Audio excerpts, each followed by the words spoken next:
get it to you in like the next day or 2 or 3. I mean, they're not mine, but yeah. Yeah.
All right, we're here at Barrel Rider in Eldo. Was able to just climb it, pretty amped. This boulder's probably not a top 100 boulder, but it's definitely a contender, and so I wanted to show it off anyway. It's really sick. It's about a 30 to 40 minute approach, I would say, depending on pace. Pretty uphill. A really nice little cluster of boulders here. I think people tend to get lost, but with Kaya, it was pretty chill. And for those of you who don't know, almost exactly 4 months ago, I got ran over by a car in downtown Denver. Fortunately, I only walked away with a broken ankle. I broke my medial malleolus, kind of the knobby bone on the inside popped off. So I got like 8 screws and a plate in there. So yeah, I don't know if I'll ever like make a post or a video about that experience, but it's definitely a whirlwind. Grateful for it in a lot of ways. I feel like it's been helpful, provided some good time for reflection and insight into my relationship with climbing, my relationship with myself, my relationship with others. And so I think I ultimately learned a lot from it in terms of like the actual recovery and climbing and everything. The first 3 months were really terrible, and then the last one has like just been a huge month of progression. I think I kind of got over the hump, and so I spent last few weeks climbing a lot of volume in like the 10, 11 range, and I was able to do a bunch of stuff first try, which was cool. I felt like my tactics and like my execution was still there, but I was just missing some of the fitness and some of the contact strength and the session endurance. It felt like time to ramp, and Barrel Rider was really high on the list.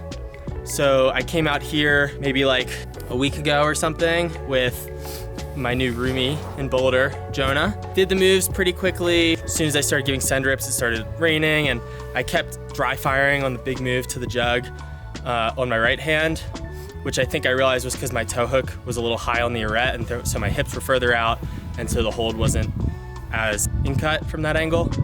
And then came back a couple days later in hopes of doing it, and it was covered in ice. So spent some time chipping away at the ice, and then went down the hill and climbed some other really good boulders, one of which I'll put at the end of this video, Lost, which is a really excellent kind of technical crimpy V11. That was my first time getting like kind of off the deck on harder moves, and so that felt really good. And then came back today, great conditions, like 42 degrees, 36% humidity, doesn't really get better than that. And kind of was just in my head for a little while. I don't know why, needed to like breathe and do some chilling and like really focus on executing the big move from the start. And my skin started getting pretty thin on the right hand. So that last burn, I added some liquid chalk and did a little fan action, which seemed to do the trick in addition to like focusing and like calming myself. So yeah, I'll do a little hold tour as per usual. First of all, beautiful setting, nice forested environment. Kind of reminds me of the rock shop in Wyoming. And this boulder's really sick. You come down this hill and you just see it immediately. It's pretty striking. A few things about the line. First of all, the climb goes like Dave Graham on the FA went straight up here, and now everyone goes right into the stand start, which is called Blue Whale. And it's kind of a mystery to me why that didn't become barrel rider right, because oftentimes at crags and things like that will be that would just be like a different variation, and this would be barrel rider. But it seems like going right is probably a little easier, and that's just what everyone does now. There's also a V9 which traverses the lip into Blue Whale. And then there's kind of a official, unofficial stand start on this jug where you just do the power move and then top out. That goes at V11. Some might argue that it is a more obvious start than down there. You could also, in theory, start on the arete and climb a couple moves into it. And so the line, while seemingly very singular and striking, if you pick it apart, there's quite a few variants.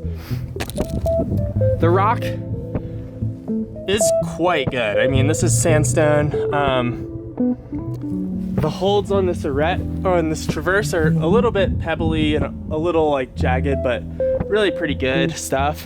The problem is not impervious to breakage, however, though. I believe the start hold is broken at one point or another. So your right hand starts on this good flat edge, a little sharp, a little tiny bit pebbly, but quite good. Huge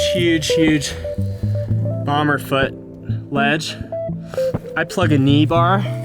Your left hand's kind of on this little nub, and go left hand to this very good flat hold, like 2 pads.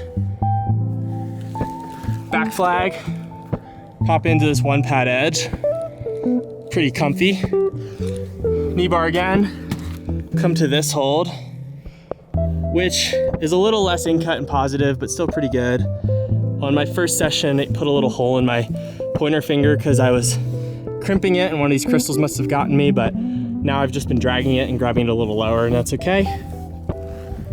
I match my feet, kick the toe hook out to the corner here, this nice little slopey arete, do a big spanny move, which is pretty morpho to this awesome jug. I really have to focus on putting my chest to the wall to get the distance, and some shorter climbers like Liam match their toe hooks and put a heel to do this move. You can kind of get it in the good spot if you want, readjust it up high, do a fun little swing-a-ring with this foot, which I noticed towards the end I was just toeing in, but there's a little piece on top, so I started putting it on both so that you can toe in to move your feet after you match to this left foot and set up with your right foot on here. Big power move to the sweet pinch. I like it up high with the thumb here. Some people catch it lower with 3, and some people go high to this kind of cocked part. Doesn't really matter. And Dave Graham somehow used a drop knee and came to this, and then heel hook. There's a video on hard climbs showcasing that.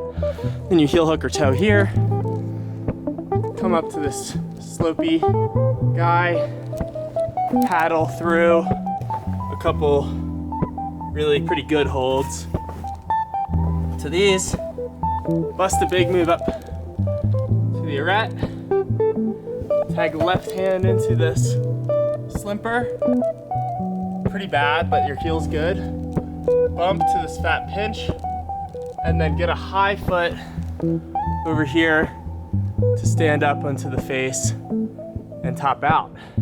So great height. The landing is not perfectly flat. It's a bit of a hill and there's a little bit of rockiness underneath, but all in all, can't complain so much about that. Landing, rock height, it's a beautiful height, really nice. and line. Yeah. It's a great problem overall. Actually, my first 8B of the year, 2023. Glad to get one in before the end of the year. Yeah, really happy to be climbing again. Very, very grateful for my health and for the opportunities I have to be out here, and excited to keep climbing, but with a little more balance in my life. And time spent just, yeah, not smashing myself into a wall so often. So, yeah, feeling good. 2 more months in Colorado, and then going to West Virginia in March. And I'm really looking forward to it. So, if you've watched this far, thanks so much. And like and subscribe. And Happy New Year.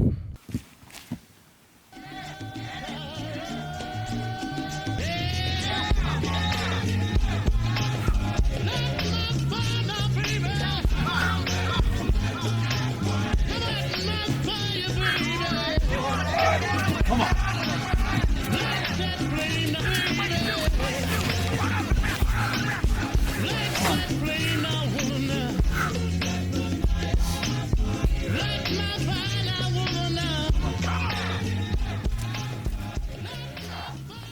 Let's go. Nice. Fuck yeah. Hell yeah. Unexpected.